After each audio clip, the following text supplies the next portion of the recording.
Hey guys, for class today we will be learning about the French Revolution. But before we even discuss the information, we needed to go back to see how far we've come. Okay? So we are going to go all the way back to roots of democracy in ancient Greece, right?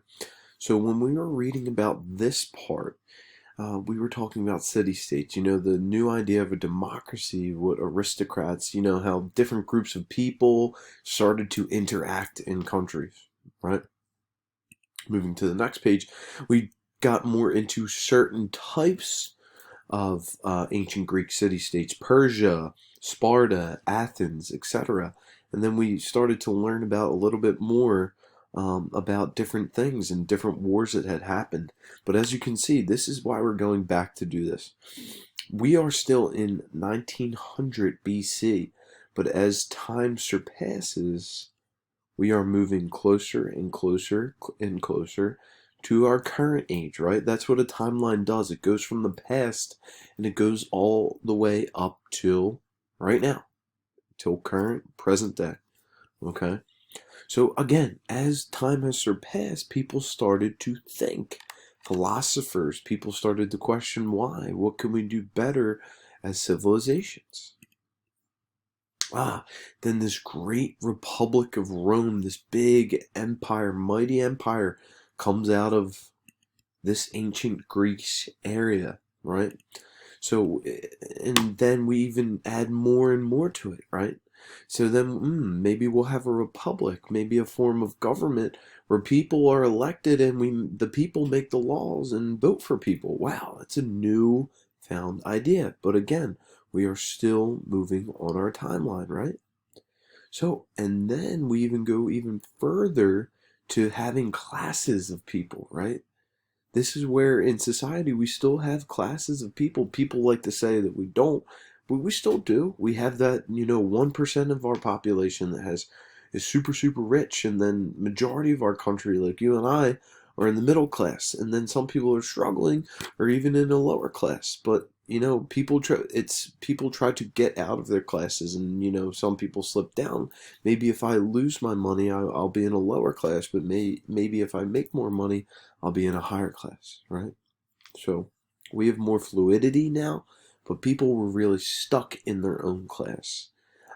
In ancient Greece and ancient Rome, you kind of were stuck. You were born as a patrician or a plebeian, right? So if you're a patrician, you were born into it. You couldn't, as a plebeian, become a patrician. Again, let's take a look at the timeline. 100 BC. We were just at 1900. It's fast. It's going really fast. Here's the start. 100 BC, and then right around here is 0, right? You could say it. Right around here is 0, because then it goes to 100 AD. And again, back in the day, timelines were based off of the death and death before death of Jesus Christ. So once Jesus Christ died, that's when time reset. But again, as historians don't like to use that sort of chronological time, we have changed it. Okay? So as you can see, this is how we're getting all the way up to the French Revolution at this point. Middle Ages, right? Remember about the Middle Ages. The Middle Ages is that dark period of history where not a lot of stuff is kind of known. People weren't writing things. People weren't traveling. They were staying in their own little kingdoms. They were keeping to themselves. They weren't traveling. So it was the Middle Ages is the Dark Ages. Think about like when the clouds in the wintertime, it's all dark all the time. It's gloomy. You don't want to come to school. You don't want to go out of the house because it's cold. It was basically like that for like a really long time. Not necessarily with the temperature, but gloomy. People were a little bit depressed. Okay. Again, the feudal system is a social structure. This is one of the biggest things out of the Dark Ages. At the top, the king. Then we have right below was the lords. And basically, lords are people obviously that have money And then vassals are like the middle class, the artisans, the craftsmen, the people that make things. And below them are the serfs. So they're the farmers. They pay for protection, basically the lower class of society, like this guy with his donkey. Okay? Moving on. The Renaissance and Reformation, right? Renaissance is all about the revival. That means the bringing back of learning, the arts, literature, all those things, all good things that are basically fundamental to learning. Everything that's important to learning revived during the Renaissance. The Reformation was a split or a reform of basically Christianity, more specifically as for Catholicism. So people remember this guy Martin Luther. He was unhappy about what the Catholic Church was doing. So then he basically split and said, hey, we can reform this. We can do better. So he changed or reformed the way Christianity was basically viewed back then, right? So look, we're still moving on. 1300. We're not quite yet there, but we're getting there. And Gutenberg's printing press, the printing press revolutionized the idea about what we can read and mass printing of newspapers. People typically did not read much back then, but because of the printing press, people started to read almost every day.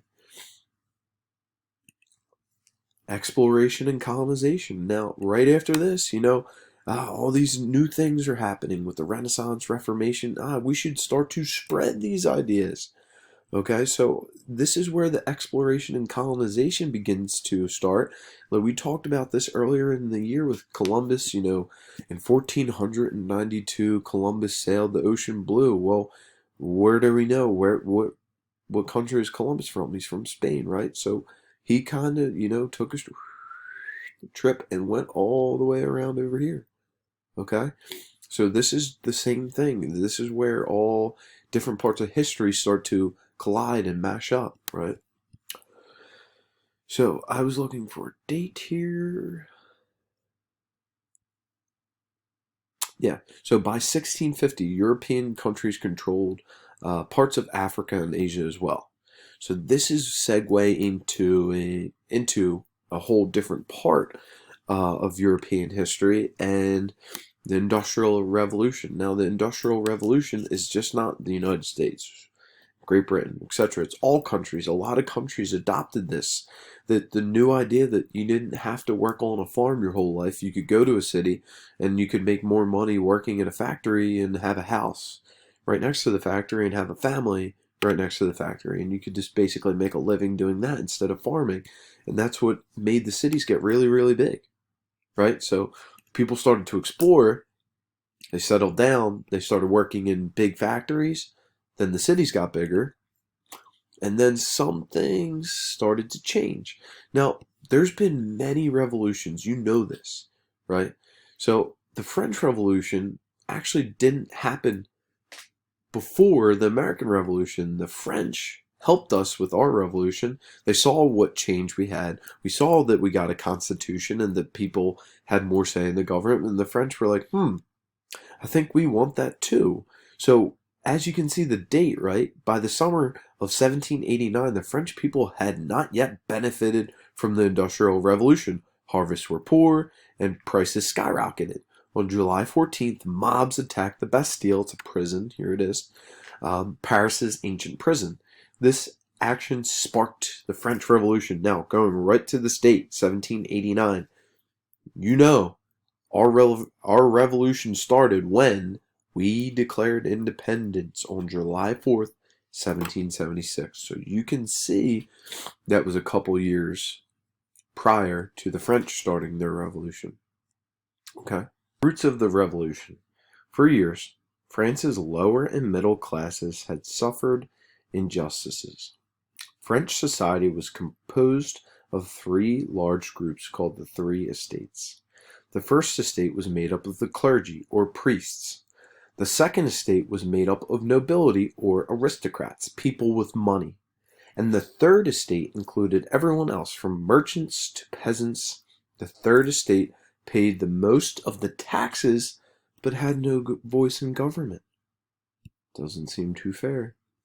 The people of the Third Estate began to call for change. Many of them were influenced by the Enlightenment. This movement stressed the rights of the individual as a human being. The ideals of the Enlightenment, thinkers like Voltaire and John Locke, had helped inspire the American Revolution in 1776. The American Revolution, in part, inspired the Revolution in France. The Revolution begins. In May 1789, the Third Estate demanded reforms, but the King of France, Louis XVI, X is 10, V is 5, and I is a 1 in Roman numerals, refused. In response, the Third Estate formed the National Assembly on August 26, 1789. The Assembly issued the Declaration of Rights of Man and a Citizen. This document guaranteed liberty, equality, and property to citizens.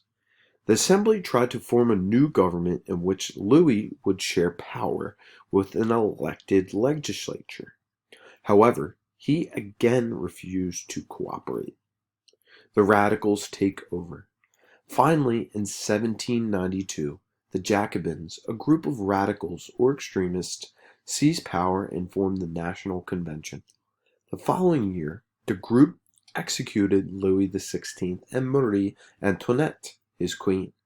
So, this group of people, the Jacobins that took over, took the king out into the street, put a guillotine in the middle of the street, and chopped his head off. And then chopped his queen's head off. Pretty crazy.